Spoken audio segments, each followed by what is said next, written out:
एक गांव में दो किसान रहते थे। उनके नाम थे जय किशन और हरि कृष्ण। वो दोनों भाई थे। उनके पास बहुत बड़े बड़े खेत थे जिसमें बहुत सारी गायें भी थी। वो बहुत अमीर लोग थे। उन्हें किसी चीज की कमी नहीं थी। उन्हें खेत में खुद काम करने की जरूरत नहीं पड़ती थी। उन्होंने गांव के बाकी किसानों को अपने खेत में काम पे लगा रखा था। खूब सारा पैसा, बड़ा घर और महंगे कपड़े होने के बावजूद भी वो दोनों खुश नहीं थे। मुझे मेरे खेत में काम करने के लिए और आदमी चाहिए। मैं और फसल उगाकर ज्यादा पैसे कमाना चाहता हूँ। इतने पैसे से मेरा कुछ नहीं होगा। मुझे और पैसे चाहिए। हाँ भाई, मुझे भी अपना व्यापार और बढ़ाना है।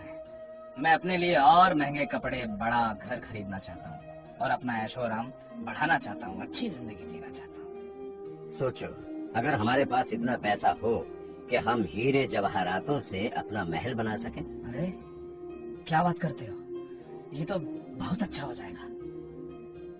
उसी गांव में एक और किसान था जिसका खेत बहुत छोटा था और उसके पास ज्यादा पैसे नहीं थे। उसका नाम था धनराज।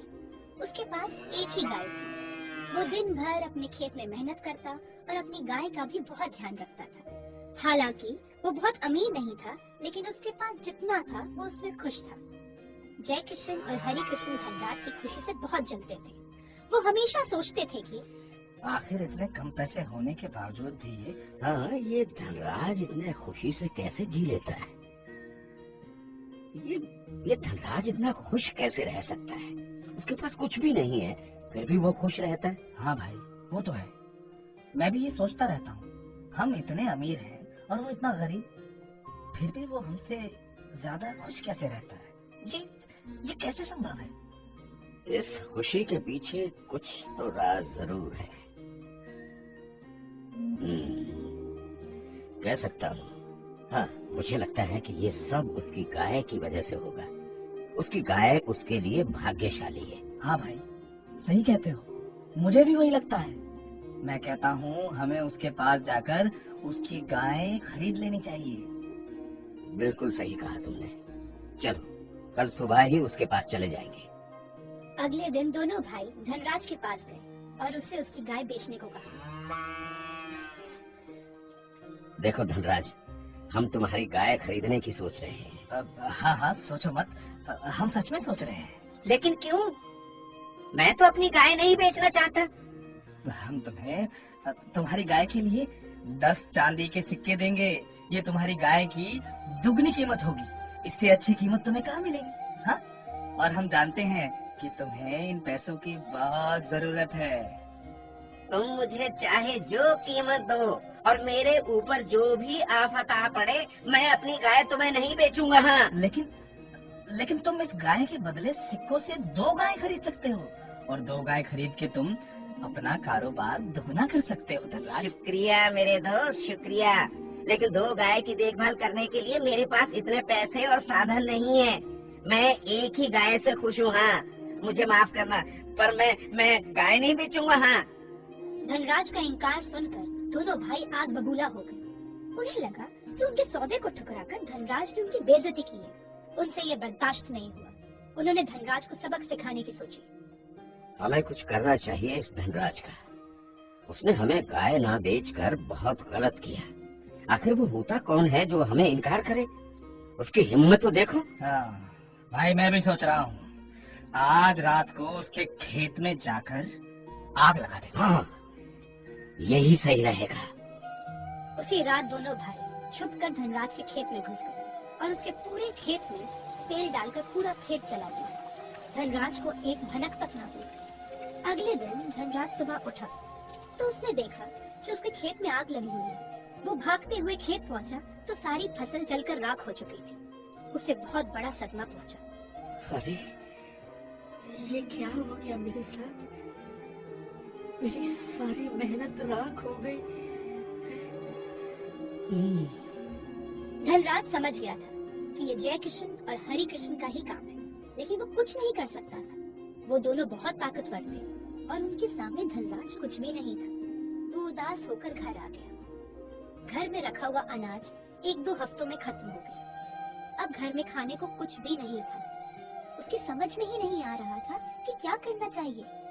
उसकी बचत के पैसे भी ज्यादा नहीं थे, बस 3-4 चांदी के सिक्के ही थे उसके पास। सारा अनाज खत्म हो गया। अब मैं कहाँ से खाना लाऊं? मेरे पास ज्यादा पैसे भी नहीं है। ये कुछ सिक्के तो 3-4 हफ्तों में खत्म हो जाएंगे। उसके बाद क्या होगा? मैं तो किसी तरह जीवन बसर कर लूंगा, लेकिन मेरी गाय, जानवर इस हाल में कैसे रहेगा? उसने बहुत सोचा और फिर तय किया,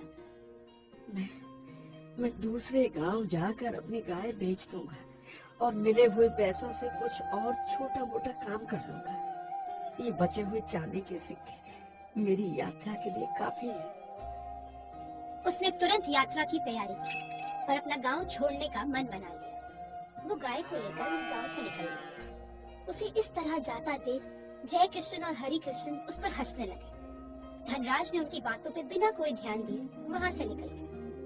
धनराज ने अपने सिक्कों का बटुआ सुरक्षित रखने के लिए और चोरों से बचाने के लिए गाय की घंटी से बांध दिया। वो जानता था कि चोर एक जानवर पे शक नहीं करेंगे। वो जंगल का रास्ता पार करके दूसरे गांव पहुंचा। अब तक शाम हो चुकी थी। अरे सूरज है और बहुत थक गया हूँ मैं। मेरी गाय भी बहुत थकी हुई लग रही है। उसने पास ही एक पेड़ से अपनी गाय को बांध दिया और उसके लिए पानी लेने चला गया। घंटी में बंधे बटुए के बारे में वो पूरी तरह ही भूल गया था। उस पेड़ के बगल में ही किराने की दुकान थी। उस दुकान का मालिक बाहर निकला। अरे आज तो सारा दिन बैठे बैठे ही निकल रहा है, थोड़ा सैर कर लेता हूँ, पाँव को भी आराम मिल जाएगा।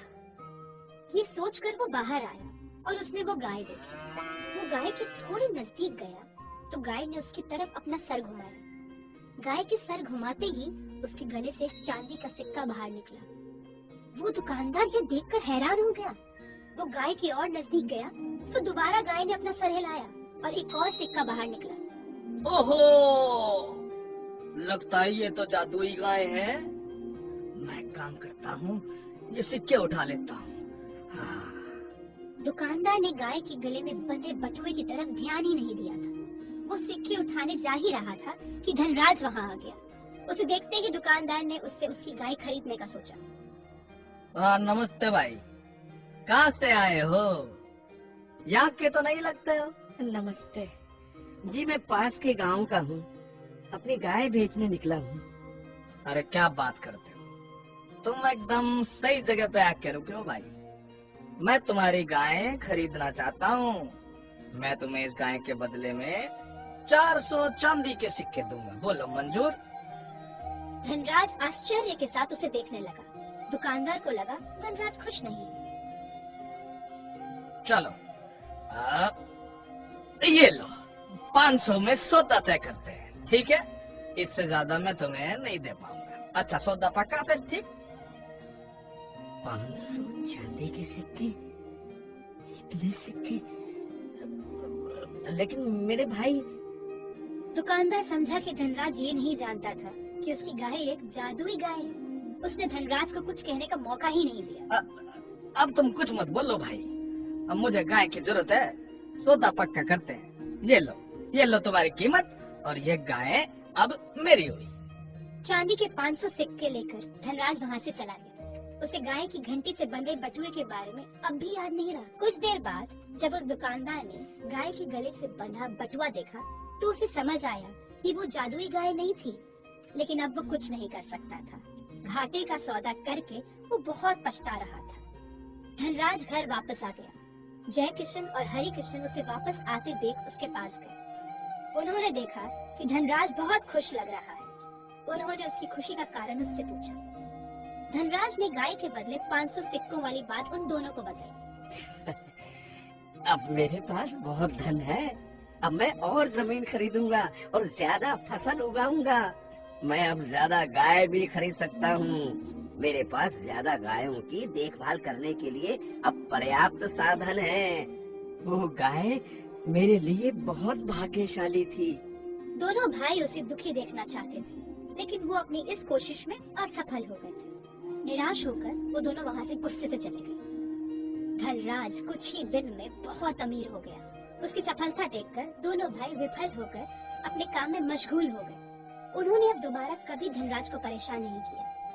सब कुछ होते हुए भी धनराज ने अपने खेत में काम करना नहीं छोड़ा। अब वो बहुत समृद्धि से रहने लगा। तो प्यारे बच्चों, हमें ये सीख मिलती है कि हमें किसी और को गिराने की कोशिश कभी नहीं करनी चाहिए। इससे अच्छा हमें अपने काम का स्तर अच्छा करना चाहिए।